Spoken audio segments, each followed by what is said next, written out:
ඊගාවට අපිට දෙන්න නම්බරේ අපි බලමු. ඔබ ඉල්ලීම ඉදිරිපත් කරලා මට දෙන්න 154. 150. අපේ අම්මාව මට සින්දු අහන්න දෙන්න ගෙදර.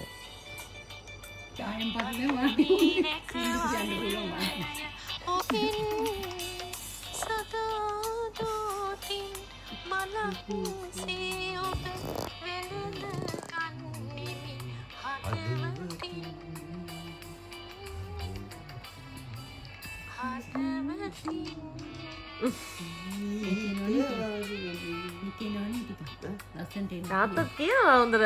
මම පැහැදිලි කරන්නම් මොකද්ද විතර වෙලා තියෙන්නේ කියලා. අපේ අම්මා මට කෝල් එකක් ගත්ත මහරෑ. කෝල් එකක් අරගෙන මාත් එක්ක කතා කරනවා. මං කිව්වා මොකද කරන්නේ තාත්තා නිදි කිව්වා. එයා ඒ වෙලාවේ සින්දු කියනවා. එයා උදේ ඉඳන් සින්දු කියන්නේ හරි ආසයි. එයා මට රෙකෝඩින් එවනවා WhatsApp එකේ. මං කෝ අපරාධي දැන් මට ඕක මේ තිබ්බනම් මං දානවනේ වීඩියෝ එකකට කියලා කිව්වා. ඊට පස්සේ හෙට එන්නම් පුතේ කියලා කිව්වා. ඊට මං කෝ ඉතින් අපරාධي හෙට දැන් එනකොට දවල් වෙනවනේ. අද එන්න තිබ්බනේ රෑ එහෙනම් නිදාගෙන ඉඳලාම යනවනේ හෙටත් ඉඳලා කිව්ව ගමන් මෙන්න නිදාගෙන හිටපු තාත්තවත් ඇහැරවගෙන දෙන්නම අපේ ගෙදර. එයා මේ වොයිස් රෙකෝඩින් කරනකොට ඒව සේව් වෙන්නේ ෆෝන් නම්බර් එකකින්නේ. එයාට ඒ නම්බර එක රීනේම් කරගන්න දන්නේ නැහැ. සින්දුවේ නම දාලා. එයා ඉතින් ඒ නම්බර්ස් වලට තියෙන සින්දුව මොකක්ද කියලා පොඩි කොලයක ලියාගෙන තමයි අරගෙනත් ආවේ. එයා ඒක කලින් ලියාගෙන තියාගෙන ඉඳලා මාව හම්බුනාම දෙන්න. ඒ කොලෙත් අරගෙනම ආවා. ඉතින් අපි එදා රෑ පොඩි ගීත ඉල්ලීමේ පොඩි වැඩසටහනක් ක්‍රියාත්මක කරා. ඊට පස්සේ තමයි අපි නිදාගත්තේ.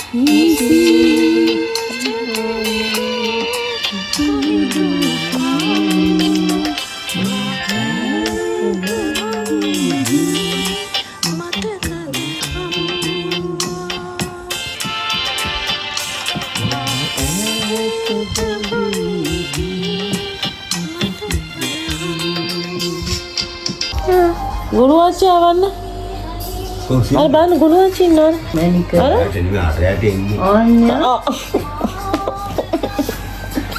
අවිල්ලා ඉතින් ළමයි නිදාගද්දී හිටියේ නෑ ඒ දෙන්නා. ඒකයි ආන්න මේ අමුතුවෙන් විතර බලාගෙන හිටියේ. කොහොම හරි පහුවෙනිදා අම්මා හැදුවා වඩේ. ආරට වඩේ ගන්න ආසයි කිව්වා. එයා කොහොමත් මේ අපේ අම්මා මේ මොනවා හරි ළමයාට ආසයි කියලා මොනවා හරි කිව්ව ගමන් ගෙදර එක්ක තියනවා නම් හදනවා. නැත්තම් ඕන කරන බඩු ගේන්න යවලා තාත්තට ගේන්න කියලා හදලා දෙනවා. එයා සෑහෙන කෑම හදන්න ආස කෙනෙක්. අපේ පුංචි ළමා කාලෙම හවස තේ බොන එකට මොනවම හරි හදනවා. ඒ කොච්චර හැදලා කාලා පුරුදු කියනවා නම් මට තාමත් තේ බොන වෙලාවට මොන හරි හපන්න ඕනේ. මොන හරි දෙයක් කන්න ඕනේ. ඒ නිසා තමයි මමත් ඇත්තටම පැණිරස කෑම වලට ඇබ්බැහි වෙලා තියෙන්නේ. ඒ හින්දාම තමයි මම මගේ දරුවන්ට ඒ දේ කරන්නේ නැත්තේ. හැබැයි ඉතින් ඒ කාලේ හරි ෂෝක් ඉතින් මොනවාම හරි දෙයක් අම්මා හදනවා. කොස් ඇටක් ගලා හදයි, හබල පිටියක් ගලා කියයි, සමබෝෂ හරි හදනවා. මොනවත්ම හදන්න නැත්තම් කුරක්කන් තාල මොනවාද කුරක්කන් හැලපද පිට්ටුද මණි පිට්ටුද අයියෝ කී හැමදේම. ඔය අතර මගේ ෆේවරිට් කෑමක් තියෙනවා පැණි නූඩල්ස්. ඔයාලා කියන්නකො තවලා දන්නවද කියලා හදන්න පැණි නූඩල්ස් නැත්තම් මම දවසක එකක් කියලා දෙන්නම්. මම කියලා දෙන්න මං අම්මා ආපු වෙලාවක අම්මට කියලා හදලා පෙන්නන්න. ඔක්කොම මාස ලාභ වෙලා නැති හැටි මම මේ කල්පනා කරන්නේ. සාමාන්‍යයෙන් අප්‍රේල් වලට අඹ කන අඩු වෙන්නේ පැණි ගානේ. උනාට නෑ කිසිම අඩුවක් නැහැ. කාලා කෑවද ඔයා නූඩල්ස් ටික ඔක්කොම? හොඳ දෝනි.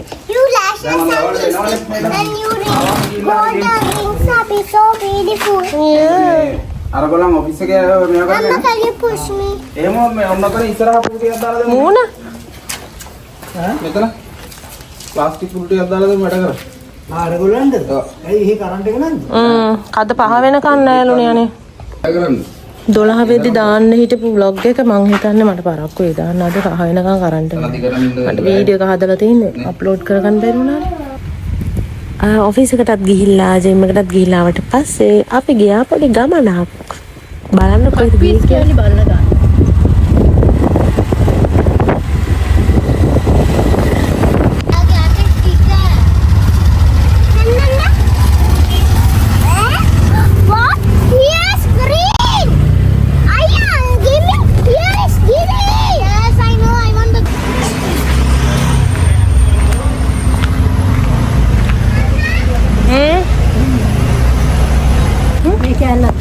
ආයි ගන්න. ඒක ලස්සනයි.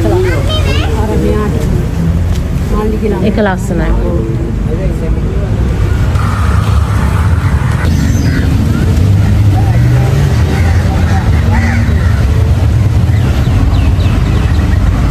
දෙන්නම එකං ආ පාක් එකට. පාක් එකට කියන්නේ මෙතන යා වෝකින් පාත් එකක් තියෙන මට හරි මහන්සි. shopping කරලා. තව එකක් මට අමතක වුණානේ වීඩියෝ කරගන්න. kids play area එකක් තියෙනවා කිරිබාග්ගොඩ මාකොළ පාරේ අලුතෙන් ඕපන් කරපු.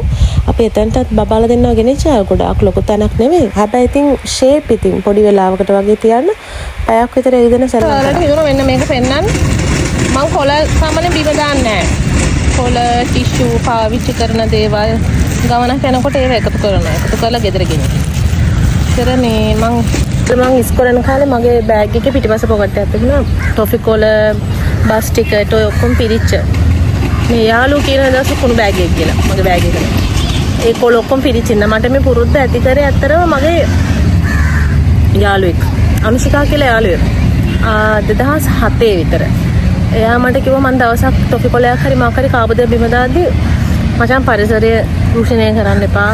මේ වගේ දේවල් බිමට දාන්න එපා කියලා. එයා ඒක කිව්වමයි 2007 ඉඳන් මේ වෙනකම් මම දැනුවත්ව ටොෆි කොළ මේ වගේ දේවල් බිම දාන්නේ නැහැ. සමහරලාට අමතක වෙලා අපි කොහෙරි යනකොට අපි කාලා නිකන් අර අපේ අතේ විසික් වෙන්නේ. එහෙම විසික් වෙලා පස්සේ මීටර යන අයියෝ එක හුලඟටත් ගියාට පස්සේ අයියෝ මේක එළියට ගියානේ ඒක එහෙම මීටර වෙච්ච තැන තියෙනවා. ඒ හැරුණකොට කවදාවත් දාලා නැහැ ඔක්කොම අරන් යනවා. ඔක්කොම වාහනේ පිළිලා එක්ක මං සීට් එකේ මං ඉන්න තැන බිම පිළිලා එක්ක මගේ බෑග් එකේ. හොඳ පුරුද්ද නේද? මට හිතෙනවා ඔයාලට ෂෙයා කරන්න නැතුව හොඳ පුරුදු ෂෙයා කරන්න බෑනේ. ඔයාලත් පුරුදු වෙන කාටම හරි හිතුනොත් මේ අද ඉඳන් මං කාලා ටොෆි කොළ චොක්ලට් කොළ පිටි කොළ ඒ වගේ දේවල් බිම දාන්න නැතුව ඉන්න ඕනේ කියලා මගේ කතාව අහලා එහෙනම් ෂෙයා කරනවා. ඉතින් කාට හරි හිතෙන්න පුළුවන් ඒක ඔයා යන තැන එහෙනම් ඉතින් සුද්ධ කර වෙන්න නැති යනවැත්ත කියලා. එහෙමවත් නැහැ. ප්‍රැක්ටිකලි ඉතින් අපිට හැම වෙලෙම මේ පරිසරය පිරිසුදු කරමින් ඉන්න බෑනේ. හැබැයි අපි සාමාන්‍ය ට්‍රිප් එකක් ගියාම ඔය සිංහරාජ සිරිපාදේ ඔය වගේ තැන් වලට ගියාම තව දීයලි ගාව ඒ වගේ එහෙම දැක්කොත් තියෙන ඉටිකොළ බෑග් දෙක තුනක් හරි මට පුළුවන්කමක් තියෙනවා නම් මං ගෙනිච්ච බෑග් එකකට මං දා ගන්නවා. මට ගෙනියන්න පුළුවන් තත්ත්වේ තියෙනවා නම් ගොඩාක් අපිරිසිදු තත්ත්වේ තියෙනවා නම් ගන්න නැහැ. සුද්ධ කරන්න පුළුවන් තත්ත්වේ තියෙනවා නම් එකක් දෙකක් හරි දා ගන්නවා. මේක ඇත්තටම මට හිතෙන්නේ වැදගත් වෙන්නේ කොච්චර වා ඉන්න තැන අවට අපිරිසිදු කියන එක නෙමෙයි. ඔයා නිසා එතන කොච්චර අපිරිසිදු වෙනවද කියලා. ඔයාගේ දායකත්වය එතනදී කොච්චරද කියන එක. 31 32 33 දවස් දෙක තුනකට සැරයක්වත් මම යනවා ගෙදර බලන්න. අපි යනවා ගෙදර බලන්න. ඉතින් ගෙදර වැඩ කටයුතු පටන් ගත්තේ 2024 නොවැම්බර් වල තමයි පටන් ගත්තේ. හැබැයි තාම අපේ ගෙදර හදනවා. ඉතින් සමහර අය කියනවා ඉවිල්ලායි තියෙනවා ඇස්වා කටවා තියෙනවා. ඔය කොහොම නමුත් මම ඔයාලත් එක්ක මේක ෂෙයා කරන්නේ. මම විශ්වාස කරනවා ඔයාලා නිසා මට කවදාවත් ඇස්වා කටවා වදින්නේ නැහැ කියලා. නැත්තම් සාමාන්‍ය හැම කෙනාම අචීව්මන්ට් එකක් ෂෙයා කරන්නේ එක්ක විභාගයක් පාස් වුණාට පස්සේ ගියක් හැදුවට පස්සේ ගෙවදින වීඩියෝ එක ඔය වගේනේ. මම එහෙම නැහැ. මම ඔයාලත් එක්ක මගේ ඩිග්‍රී එකට එක්සෑම් එක කරන්න යනකොටත් ෂෙයා කරා, පාඩම් කරන කාලේ ෂෙයා කරා. හැමදේම මම මේ ප්‍රොසෙස් එකත් ෂෙයා කරලා තියෙනවා. මොකද ඔයාලගෙන් මට හොඳ බ්ලෙසින් එකක් හම්බ වෙනවා කියලා මම විශ්වාස කරන හින්දා. ඒක කොහොම නමුත් මට මෙහෙම දෙයක් කියන්න ඕනේ. අපි හිතාගෙන ඉන්න දේවල් හිතාගෙන ඉන්න කාලෙට සිද්ධ වුණේ නැහැ කියලා කවදාවත් ඒක අපේ සතුටට බාධාවක් කරගන්න නරකයි. හරියට අපේ ගෙදර වගේ. මම ගොඩක් ආසාවෙන් බලාගෙන ඉන්න දෙයක්, ඉවර වෙයි කියලා බලාගෙන ඉන්න දෙයක්.